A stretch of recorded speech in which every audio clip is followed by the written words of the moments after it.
તાજેતરમાં જ પાલડી વિસ્તારમાં આવેલી નૂતન સર્વોદય સોસાયટીમાં આવેલા 11માંથી 9 બંગલાઓ લઘુમતી સમાજને વેચાણ કર્યા હોવાને લઈને વિવાદ સામે આવ્યો હતો। ત્યારે પાલડી વિસ્તારમાં અસંધારો લાગુ હોવા છતાં બે કોમ વચ્ચે દુશ્મનાવટ અને દ્વેષની ભાવના ઉત્પન્ન થઈ તેવી સોશિયલ મીડિયામાં પોસ્ટ કરવા બદલ નિલેશ જયસ્વાલ નામના યુવક વિરુદ્ધ પાલડી પોલીસ સ્ટેશનમાં ફરિયાદ નોંધવામાં આવી છે। અગાઉ પણ આરોપી દ્વારા સોશિયલ મીડિયા પર વાદાજનક પોસ્ટ કરવામાં આવતા પોલીસે તેને સમજણ આપી હોવા છતાં ફરી એકવાર આવી રીતે પોસ્ટ કરવા બદલ તેની વિરુદ્ધ ગુનો નોંધવામાં આવ્યો છે।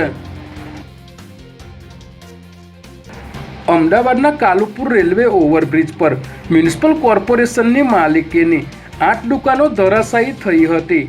જોકે સદનસીબે આ દુર્ઘટનામાં કોઈ જાનહાનિ થઈ ન હતી। ત્યારે કોર્પોરેશન દ્વારા બ્રિજની બંને તરફ ફૂટપાથ ઉપર ઊભી કરવામાં આવેલી 100 જેટલી જર્જરિત દુકાનો ખાલી કરાવી તોડી પાડવાનો નિર્ણય કરવામાં આવ્યો છે। ભારત પાકિસ્તાનના ભાગલા વખતે જે વિસ્થાપિતો હતા તેઓને મ્યુનિસિપલ કોર્પોરેશન દ્વારા વાર્ષિક ભાડા પટ્ટે આ જગ્યા ફાળવવામાં આવી હતી। ત્યારે હવે આ તમામ દુકાનો ખાલી કરાવી ડિમોલિશ કરવામાં આવશે।